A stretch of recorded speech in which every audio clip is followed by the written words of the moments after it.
Hola. Hoy el maestro Kikutani nos habla de la versión budista de esta pregunta: ¿por qué nada de lo que hacemos nos resulta interesante? Su causa y cómo afrontarla. ¿Por qué será tan aburrida la vida? Lo mismo una y otra vez, las molestias y las cosas desagradables llegan una tras otra. Qué aburrida es la vida. Hay bastantes personas que sienten que, cuando eran jóvenes, al menos parecía haber algo de disfrute, pero que últimamente todo les resulta insípido. Si la vida va a ser así, prefiero vivirla deprisa y morirme pronto, ya no la soporto. Aunque intenten divertirse, enseguida se vuelve aburrido. En el fondo, la vida misma es aburrida. Muchos sufren preguntándose qué hacer. Por eso hoy hablaremos de qué enseña el budismo sobre la causa de ese tedio y de cómo puede resolverse con la sabiduría de Buda. Escúchenlo, por favor. El índice de hoy tiene 3 puntos. Primero, mientras el sufrimiento es nuevo. Segundo, las tablas y los troncos flotantes. Tercero, la nave del voto de la gran compasión. Hablaremos a partir de estos 3. En las enseñanzas budistas hay unas palabras que muestran con claridad, en lenguaje de hoy, la realidad de nuestra felicidad. A lo nuevo del sufrimiento se le llama placer, a lo viejo del placer se le llama sufrimiento. Ahora mismo puede haber algo muy doloroso. Pero mientras esa cosa dolorosa era nueva, era un placer. Lo placentero envejeció y en algún momento se convirtió en sufrimiento. Esto ocurre a menudo. Pensemos, por ejemplo, en un matrimonio que ha llegado al borde del divorcio. Por ese estrés, ha perdido peso. La persona que más detesta es ese marido, o esa esposa, y por eso lo está pasando muy mal. Está, en efecto, en una fase de sufrimiento de su vida. ¿Pero ese sufrimiento fue sufrimiento desde el principio? No. Aunque hoy sean la persona que más detestan, los dos que más se odian, al principio, mientras era nuevo, hubo una época en que fueron felices. Precisamente por eso se casaron. Cuando recibió la propuesta de matrimonio, y cuando el otro aceptó la suya, hubo momentos en que se sintieron tan felices que parecía que subían al cielo. Entonces éramos tan felices, ¿por qué hemos acabado así? Por eso, también el sufrimiento de ahora, mientras era nuevo, era un placer. Con el trabajo pasa igual. Ahora el trabajo se le hace duro, se levanta por la mañana y no quiere ir a la empresa. Todos los días lo mismo. ¿Por qué tengo que trabajar en esta empresa? Otra vez las cuotas. No soporta ni ver la cara de su jefe. El trabajo es un suplicio. No son pocas las personas así. ¿Pero fue así desde el principio? No. Cuando era estudiante y consiguió la oferta de empleo en su búsqueda de trabajo, se alegró de verdad. O bien cambió de empleo, admiraba aquel trabajo desde el suyo, se esforzó muchísimo y por fin lo consiguió. En ese momento debió de estar realmente contento, y sin embargo, ¿por qué ahora se siente tan vacío? Antes de cambiar de trabajo lo miraba con algo parecido a la admiración: qué bueno es ese trabajo. Pero al ocuparlo él mismo, ese sentimiento se transformó en aburrimiento. Así que también el sufrimiento del trabajo de ahora, mientras era nuevo, era un placer. El trabajo que era divertido envejeció sin que se diera cuenta y se volvió aburrido y doloroso. Si ustedes miran atrás, seguramente sentirán muchas veces: ah, mi vida también es así. Entonces, ¿por qué la felicidad que tanto nos costó conseguir se nos vuelve sufrimiento? Lo que la hace así son las pasiones ciegas. El budismo enseña que aquello que nos hace sufrir, llamado bon, lo tenemos todos y cada uno dentro de nosotros. Así se enseña. Ya por los propios caracteres, lo que atormenta, lo que angustia, aquello que me angustia está dentro de mí. Se habla de las 108 pasiones ciegas, y la primera de la lista es la codicia. De entre esas 108, puede decirse que es la que más nos hace sufrir: el corazón del deseo codicioso. El corazón del deseo funciona así: cuando no se tiene, uno lo quiere, y cuando ya lo tiene, quiere todavía más. En el ejemplo del matrimonio, cuando el amor no es correspondido, uno quiere que el otro se vuelva hacia él, quiere hacerse su pareja y, si es posible, casarse. Eso es el deseo. Y una vez casados, ahora quiere que el otro le comprenda, que le mire más. Hasta donde sea, haz esto, Haz aquello, los propios sentimientos no tienen fin. Por lejos que se llegue, no tienen fin. Eso es el deseo. Por eso el deseo es un corazón que reclama lo que falta, un corazón que se queja, no basta, no basta, aún no basta, aún no basta. Aunque uno se diga, ya está bien, aprende a contentarte, con todo lo que recibes es suficiente, sigue queriendo más y más, es ese corazón del, no basta. Por eso, consiga lo que consiga, al principio se alegra y lo agradece, pero no dura. Uno se cansa. Puede decirse que la codicia es el corazón que se harta, el corazón que da las cosas por sentadas. Hasta que lo consigue piensa, que feliz sería si lo tuviera, pero al conseguirlo aparece el, quiero todavía más. Por ejemplo, uno camina por la calle con frío y por fin entra en casa, al entrar en una habitación caldeada, qué bien, qué felicidad. Venía castañeteando los dientes de frío y, al entrar en ese cuarto cálido con chimenea, qué felicidad, solo con eso siente felicidad. Siente bastante felicidad, si estaba tiritando de frío y entra en un cuarto caliente. ¿Pero cuánto dura eso? Al cabo de 30 minutos. Aquel, qué felicidad, ya no se sabe dónde está. ¿En este cuarto no hay televisión? ¿Ni libros? ¿Y tampoco llega el wifi? ¿Ni siquiera puedo usar el móvil? Pero bueno. Aparecen las quejas. Al principio decía que era feliz solo con el calor y, en algún momento, no hay nada en este cuarto, ¿no hay algo con lo que entretenerse? El sentimiento cambia así. Por eso ninguna felicidad dura, se vuelve algo normal. Con todo pasa igual. Con los videojuegos, por ejemplo, un juego recién salido, qué estimulante, qué divertido, al principio emociona, pero a fuerza de jugarlo uno se va cansando. Poco a poco se vuelve lo normal. Con salir a conducir pasa lo mismo, al principio va uno animado y contento, pero se va cansando, se vuelve lo normal y acaba aburriéndose.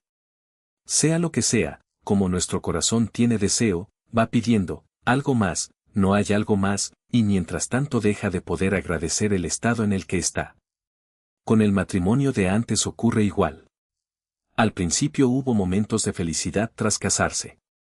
Para la esposa, se casó con su marido y cada mes entra el sueldo. Qué agradecida estoy de que sea tanto. Viviendo yo sola no habría sido así.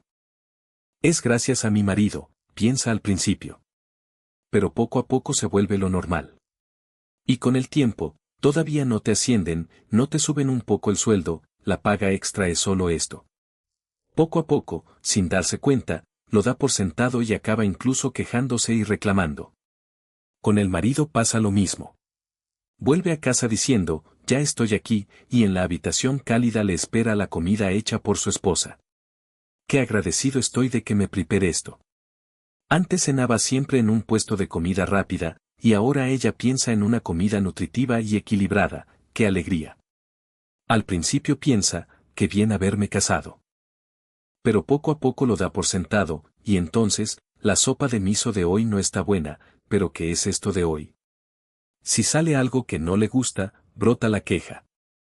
O bien dice, ya he comido fuera, hoy no hace falta, cuando ella lo ha preparado y le estaba esperando, con una sola frase acaba despreciando la comida que su esposa ha hecho. Y entonces la relación se vuelve áspera entre los dos. Al principio ambos se sentían agradecidos, poco a poco lo dieron por sentado, empezaron a albergar quejas e insatisfacción hacia el otro y, en algún momento, acaban riñendo y odiándose. Con el trabajo, igual. Al cambiar de empleo, al principio pensaba, esto es mejor que el anterior, y hubo momentos de ilusión y de gratitud. Y sin embargo, en algún momento empiezan los reclamos, esto no me gusta, aquello tampoco, aquello que sintió como felicidad se vuelve rutina, se da por sentado, y no dura. Por eso el placer, al envejecer, se convierte en sufrimiento. El sufrimiento de ahora, mientras era nuevo, era un placer, ¿por qué ha acabado así? Es el corazón que dice, quiero más, que reclama lo que falta, que se harta y lo da todo por sentado, lo que hace así al ser humano. Es una realidad triste, pero mientras el hombre tenga estas pasiones ciegas, mientras tenga esta codicia, esta realidad humana no cambiará. El budismo enseña que nuestra felicidad es como una tabla o un tronco que flota a la deriva en el mar.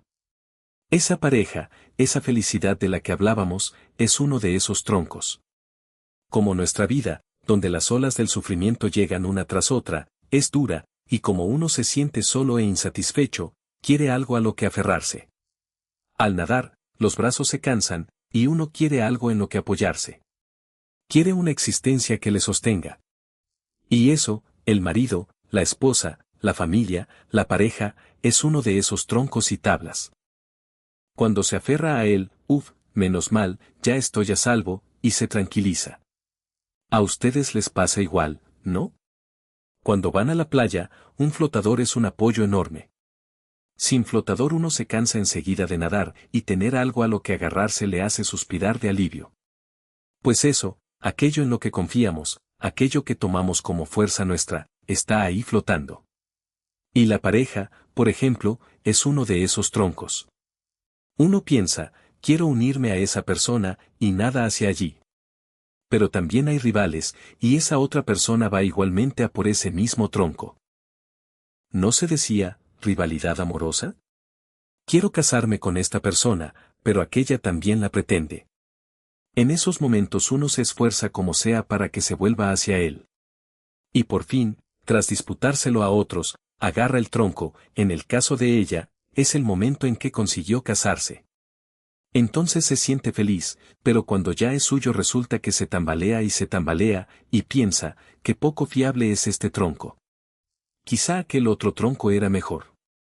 Incluso le entran ganas de mirar hacia otro lado, mejor suelto este tronco poco fiable y me voy a aquel otro más seguro. Es decir, me divorcio de esta persona y me voy con aquella.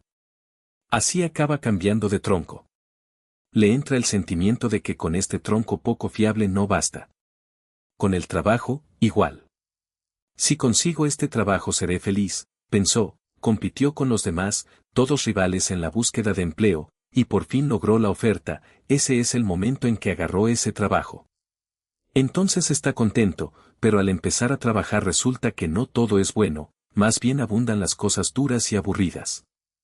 Y entonces, que harto estoy de este trabajo, mejor cambio de empleo, y aquel otro tronco le parece más de fiar que este. Y hace lo mismo, decide cambiar de trabajo, suelta este tronco y se va al otro. Y por fin cambia de empleo, y la felicidad de ocupar ese trabajo dura un instante, ahora este tronco también se tambalea bastante y resulta poco fiable. Incluso siente que es peor que el anterior. Se tambalea, y de hecho vuelca. Vuelca de verdad, la empresa quiebra, se queda sin trabajo, ¿por qué entré en una empresa así? También ocurre eso. O en el matrimonio, le fue infiel, ¿por qué me casé con esta persona? También pasan esas cosas. Entonces, unos cuantos troncos no sirvieron. Pues probemos con este otro. Y este tampoco sirvió. Y mientras hace eso van pasando los 20, los 30, los 40, los 50, y siente, al final todos son cosas en las que no se puede confiar. Así es la vida. Ni en el trabajo ni en las personas hay nada verdaderamente fiable. Cuando eso se le hace saber, piensa, qué aburrida es la vida. Si esto es solo pasar los 50, los 60, los 70, los 80, prefiero morirme cuanto antes. Por mucho que me esfuerce y me aferre, solo me traicionan. ¿Qué sentido tiene una vida así? ¿Para qué he nacido? ¿Para qué tengo que vivir? ¡Qué aburrimiento! Así se siente uno. Y es que estos troncos y tablas nuestros son, de suyo, cosas que vuelcan con facilidad. El budismo lo llama la impermanencia de todas las cosas, nada dura. No se sabe cuándo volcará. Por maravillosa que sea la persona con la que se casó, tiene un cuerpo de carne y hueso, no se sabe cuándo se verá envuelta en un accidente. Por buena que sea la empresa en la que entró, puede quebrar, vuelca. Y además, como decíamos, como nos entra el quiero más, nos hartamos y nos aburrimos. Y empezamos a pensar si no habrá un tronco mejor. Por eso enseguida se apagan estos troncos flotantes. Por eso, consiga lo que consiga, no dura, consiga lo que consiga, se vuelve aburrido. Así es nuestra vida. A esta vida nuestra, Simran Sonin la describió con estas palabras: el mar del sufrimiento del nacimiento y la muerte no tiene orilla. En el budismo, Sji significa el sufrimiento y la aflicción.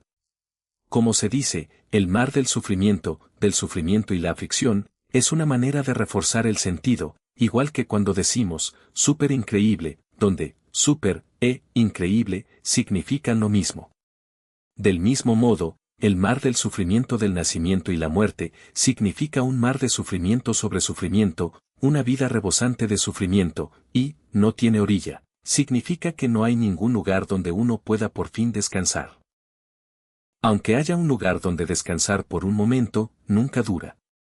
Al final se vuelve aburrido, se apaga, y así no hay ningún lugar de refugio desde el fondo del corazón.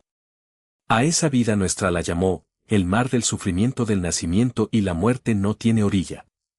¿Para qué he nacido con una vida así? ¿Para qué vivo? Si duele tanto, quizás sea mejor morir. A nosotros, que estamos en medio de ese sufrimiento, Simran Sonin nos describió con esas palabras. Y en medio de eso, se enseña que el budismo es la gran nave que rescata a quienes vagamos y nos ahogamos en este mar de sufrimiento, y esto se expresa con estas palabras: la gran nave que cruza el mar difícil de cruzar. Simran, al comienzo del Kigi-sins, declaró que la enseñanza budista enseña esta gran nave que cruza el mar difícil de cruzar, es el mensaje que más quería transmitirnos. El mar difícil de cruzar, significa un mar de sufrimiento imposible de atravesar. Que sea difícil de cruzar quiere decir que es un mar de sufrimiento donde no se puede ni nadar. Cruzar ese mar de sufrimiento significa hacer que uno lo atraviese entero, luminosa y gozosamente. Una vida tan dolorosa, en cuanto uno sube a la nave, se convierte en una travesía de gran tranquilidad y alegría. Existe esa gran nave que cruza el mar difícil de cruzar.